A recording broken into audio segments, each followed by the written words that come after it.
Hey, Arrowheads! Welcome back to Queen Consolidated, a Southgate Media Group podcast dedicated to all things related to Arrow over on the CW.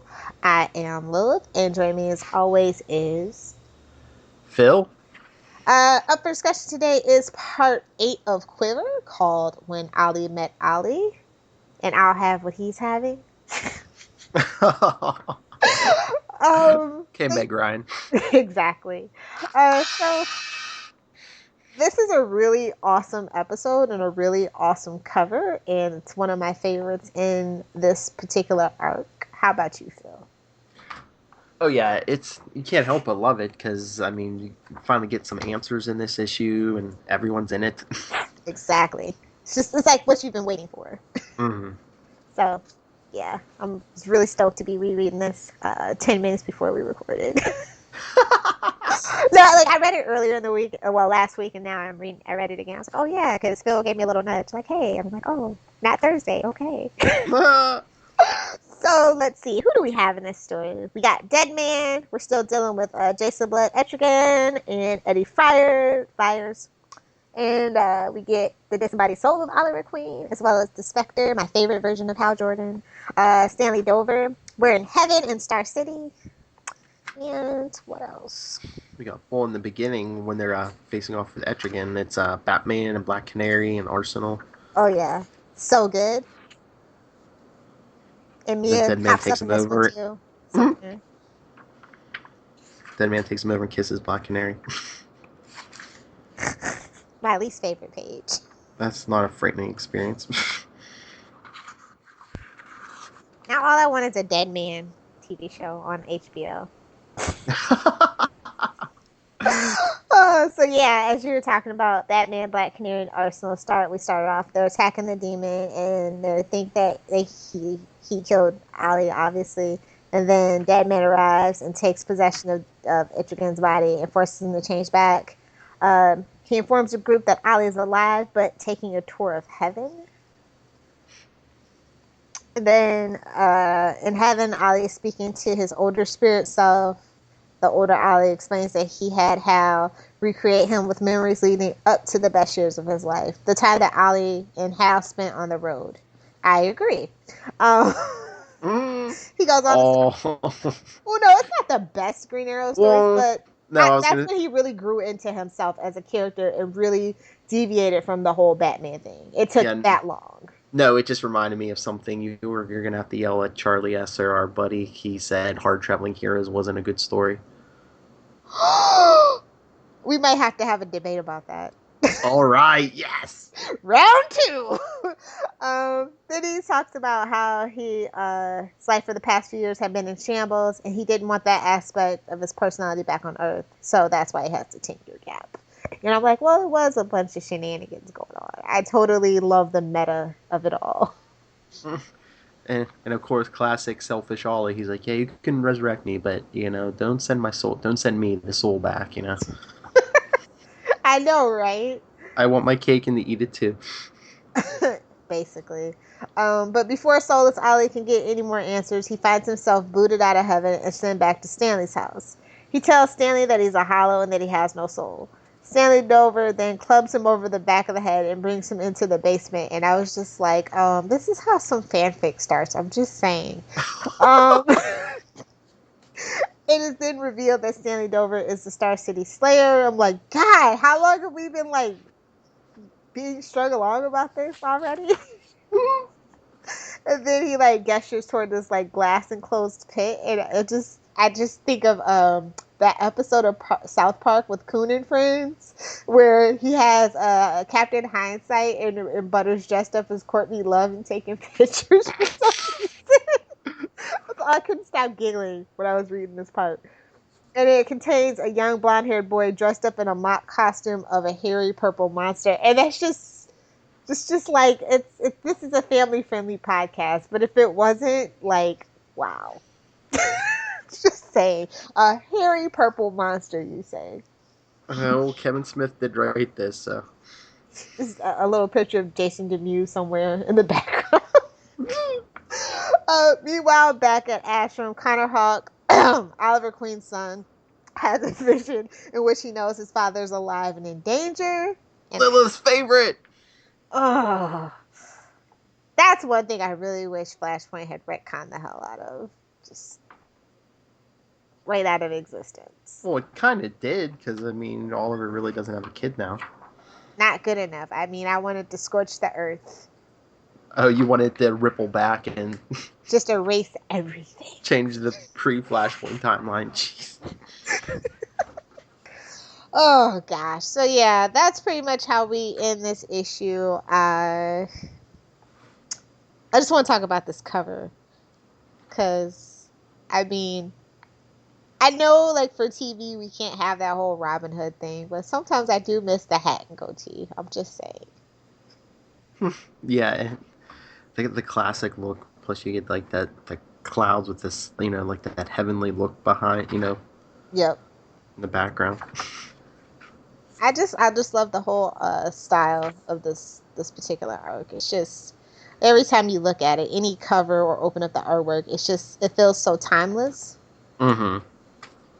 I think this is gonna hold up for the ages, definitely. So we had that weird flashback. They just had everybody, and I was just like, okay, I'm tired of this.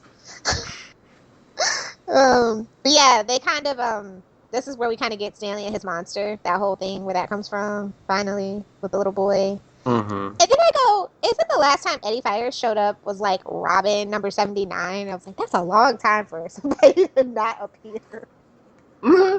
Well, he went to the ashram with Connor, basically. Yeah. But I was just saying, wow, we hadn't seen him in a long time. Mm-hmm. So what other trivia do I have for you guys?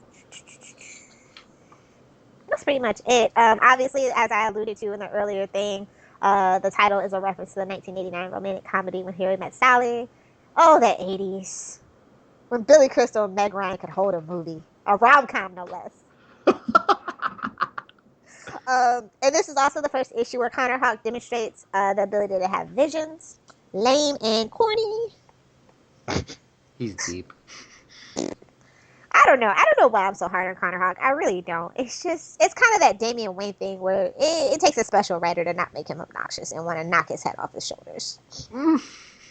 I think there's only been like a half a run where I could tolerate Connor. So, by himself anyway. I was going to say, in the JLA. Yeah, basically.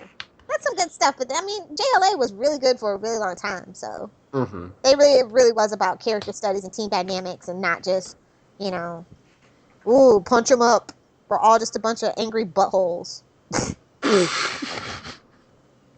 is a club of angry buttholes. That's what it is right now. I was going to say, I'm talking comics, not movies. Where do you think the movies got it from? I mean, this last 3 years, I don't even know what the heck happened in the Justice League. Oh, they were fighting Darkseid. Anywho, do you have a favorite page? Yeah, it's got to be that splash page. It's page 10. When, like, Ollie's standing in heaven and Hal's convincing him, you know, about this whole stunt.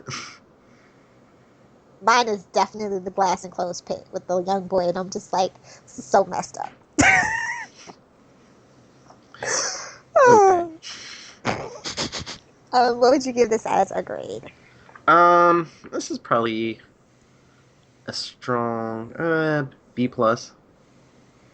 I gave it a B-. Because it's like we got answers, but nothing else. And then now we're dealing with Connor and his visions. And I just wanted to kind of, I don't know. Like, I don't know. I felt like he didn't spend enough time with Hal or something. Like, I just don't know what was missing that would have made it an A, but it just wasn't there. But it was definitely a B. It's a solid story. Yeah, well, I was going to say, Connor, I'm sure, brought it down for you, but you'd think the big purple thing would bring it up for you. I don't know. Like, Kevin had an idea, and he worked it in, and it didn't seem gratuitous. It just in foresight as an older person now, and knowing the kind of person that Kevin Smith is now, it just makes me chuckle every time. I was very innocent back then. I think this is one of the first ones that I actually got all caught up with Green Arrow, and I was reading this week to week. Well, month to month. But yeah. This is when I started reading it week to week, or month to month, yeah. Yeah, so it kind of has a special place, because I like Hard Traveling Heroes is my jam, so I was just like, oh, the Spectre, yeah, okay, maybe we'll get some classic allusions to it. And this story just really surpassed a lot of people's expectations, so That's why I think that's just why it's just up there in the pantheon of great Green Arrow storytelling. So yeah, but this one is just like, okay, we got our answers. Now let's finish this thing out with a big bang, basically. And so we do kind of sort of get that, but this issue just kind of left me going, kind of okay.